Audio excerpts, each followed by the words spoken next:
aggressive buyers. And so where we see that specifically on the 5th of December was, sorry, that's November. Then we go through into December. So November, and there we go. So, sorry, November, we also see rejections coming in here. There we go. So we have December rejections. We had this horrible price action throughout the whole of the first week of December. But what we're looking to see is rejection of aggressive buyers, right? So now when we go back and study this zone again, let's keep going. We had another rejection. So this was the 10th of November, sorry, December, 10th of December. And we're seeing a similar sort of pattern over here. So this is a true resistance area or a true area of supply, right? So again, we're looking here and we're seeing a huge amount of aggressive buying. So this first candle over here, again, 69.01 to 69.05, 06 area.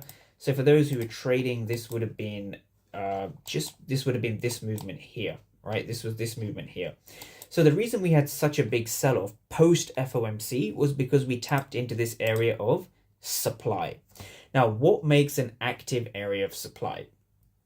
A supply area forms when aggressive buyers fail. So footprint charts are not overcomplicated. Footprint charts do not need to be overcomplicated. Footprint charts are about determining your fair value gaps and using the delta inside of these zones, inside of these fair value gaps, to determine where you want to trade from. Now, once we have our footprint charts open, we just want to see whether there was a follow through to the upside or the downside. So I'm going to make this very, very easy to understand. Let's say you have a zone like this. If this is your zone, call this a zone like this, right? This is a zone. Now, we know it can be a supply zone or it can be a demand zone.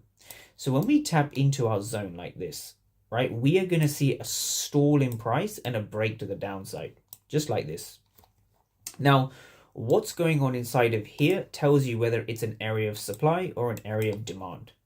Now, if we just take a look at this example, we can see a lot of blue positive delta, right? So even this, we had this long wick, which was full of aggressive buyers. So if we just read the delta, we can see 475 for 750, we see 298 for 521, and then we see 0 for 163. So what we're seeing is a lot of positive delta, which means the ask in this case is a lot greater than the bid. Now, from an order flow perspective, what that basically means is that we have aggressive buyers hitting the ask. And we see no follow through, because if you think about what aggressive buyers are trying to do, aggressive buyers are trying to break above the zone, above the zone, above the zone. But this doesn't happen, right? They fail, right? The aggressive buyers fail.